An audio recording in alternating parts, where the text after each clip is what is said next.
আসসালামু আলাইকুম ছাত্রছাত্রীরা, তোমরা কেমন আছো? ইনশাআল্লাহ তোমরা ভালো আছো। গত ক্লাসে আমরা কী নিয়ে আলোচনা করেছিলাম? গত ক্লাসে আমরা আলোচনা করেছিলাম ডেসিমাল টু বাইনারি। আজকে আমরা কি করাবো? আজকে আমরা করাবো হলো ডেসিমাল টু অক্টাল। আজকে আমরা ডেসিমাল টু অক্টাল নিয়ে আলোচনা করব। তাহলে আজকে আমরা ডেসিমাল টু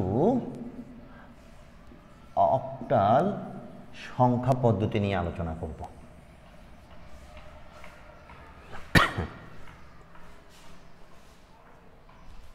তাহলে ডেসিমাল টু সংখ্যা পদ্ধতি অক্টাল সংখ্যা পদ্ধতি আলোচনা করতে গেলে আমরা প্রথমে বলি ডেসিমালের বেস কত ছিল? 10। তাহলে 10 মানে কত? 0 থেকে 9 পর্যন্ত, এই 10টা প্রতীক। অক্টাল অক্টাল কত? 8। 8 মানে কত? 0 থেকে কত পর্যন্ত? 7 পর্যন্ত। এই 8টা প্রতীক হলো আমার অক্টাল। তাহলে আমরা বলছিলাম 3টা অঙ্কের এক নিয়ম, decimal two binary, decimal two octal, decimal two হেক্সা ডেসিমাল। এই 3টা অঙ্কের এক নিয়ম। এই এক নিয়মে আমরা 3টা অঙ্ক করবো ইনশাআল্লাহ, তাই তো?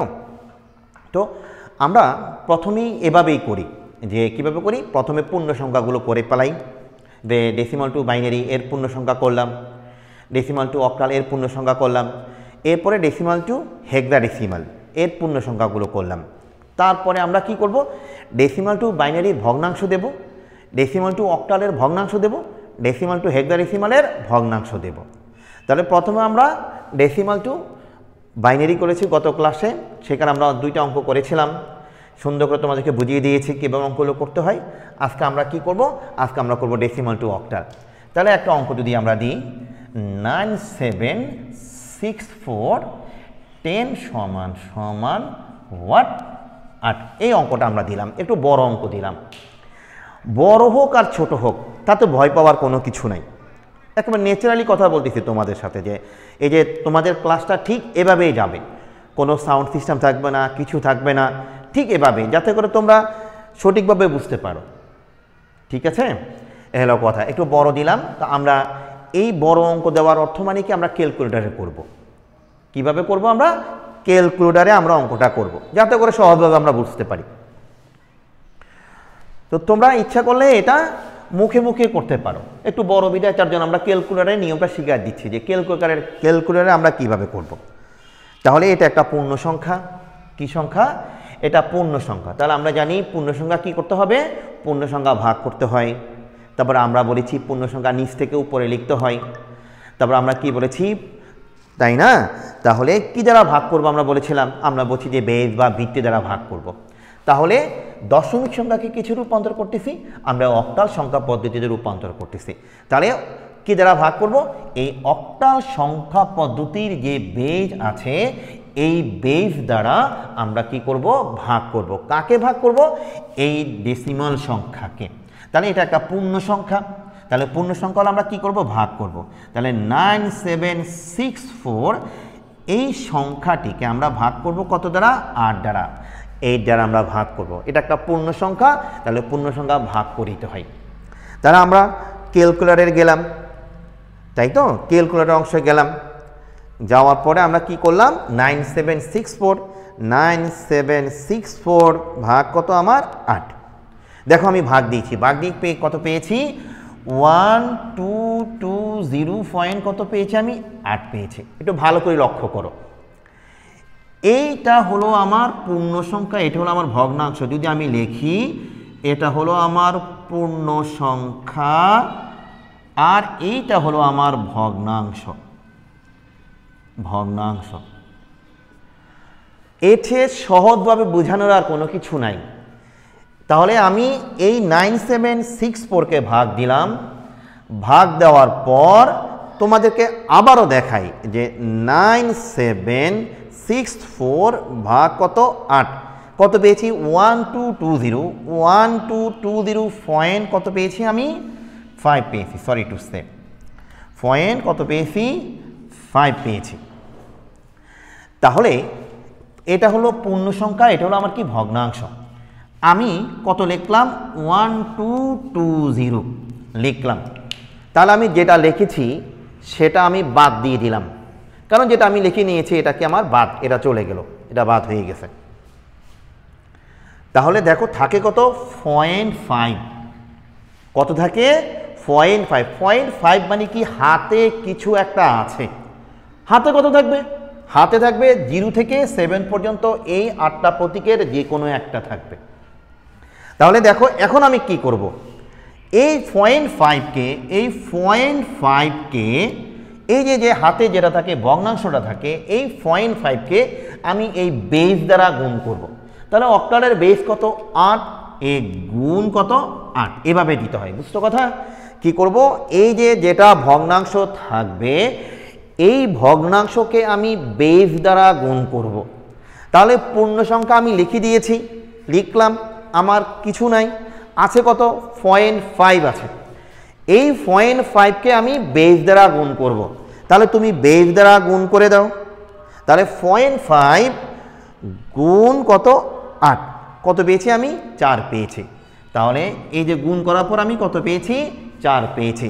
তাহলে আমার হাতে থাকে কত 4 থাকে। কত থাকে 4 থাকে।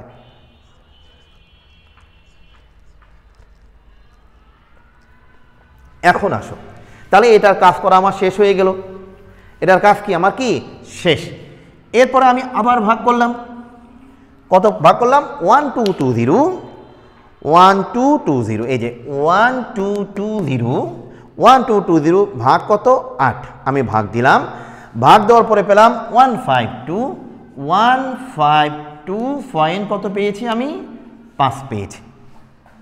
তাহলে এ হলো আমার পূর্ণ সংখ্যা, এ হলো আমার ভগ্নাংশ।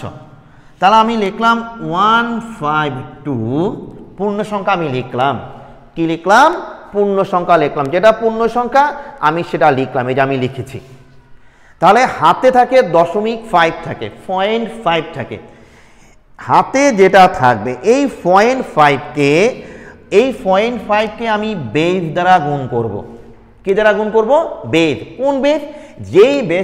যেই বেজে আমি রূপান্তর করতে চাচ্ছি। তাহলে আমি অক্টাল বেজে রূপান্তর করতে পারছি। তাহলে 0.5 গুণ কত 8, তাহলে আমার হাতে থাকে কত আমার 4 থাকে। আবার ভাগ করব 152 ভাগ কত 8, কত থাকে আমার 19। তাহলে 152কে আমি যখন 8 দ্বারা ভাগ করলাম তখন আমি কত পেয়েছি? আমি 19 পেয়েছি।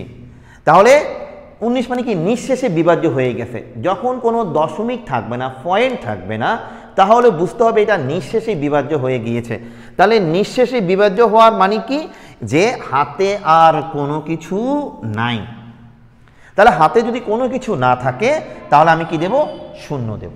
কি দেব? শূন্য। তাহলে আবার ভাগ করি, তাহলে 19কে ভাগ করব, ভাগ কত 8 পেলাম। তাহলে আমি কত পেয়েছি? 2.375। দেখো তোমরা, তাহলে এ হলো 2 হলো আমার পূর্ণ সংখ্যা, আমি পূর্ণ সংখ্যা লিখলাম। যেটা আমি লিখেছি সেটা আমি বাদ দিয়ে দিয়েছি, এই যে বাদ। আমার হাতে থাকে কত?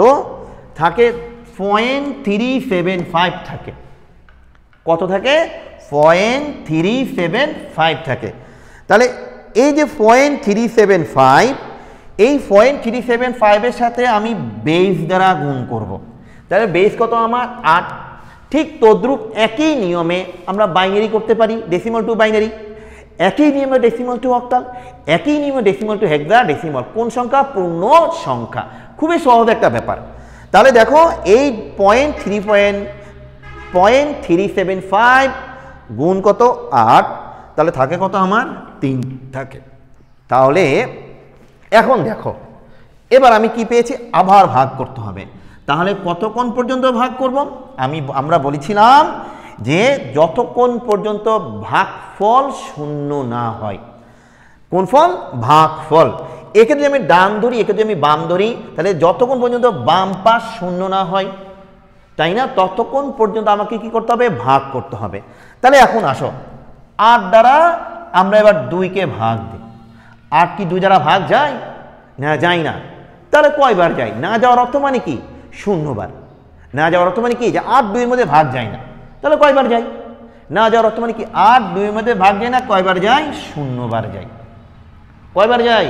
0 বার। তাহলে 8 শূন্যের 0 থাকে কত? 2। থাকে কত? 2। তাহলে এই যে ভাগফল, এই ভাগফল কত হলো আমার? 0। আর এই যে ভাগশেষ কত আমার? 2। ঠিক আছে, তাহলে আমি কি পেলাম? এই যে আমার বাম পাশ কি হয়ে গেল? 0 হয়ে গেল, বা ভাগফল কি হয়ে গেল? 0 হয়ে গেল। তাহলে এখন আমার অঙ্কটা কি করা হয়ে গিয়েছে, আমার আর যাওয়া লাগবে না, আমি আনসার পেয়ে গিয়েছি।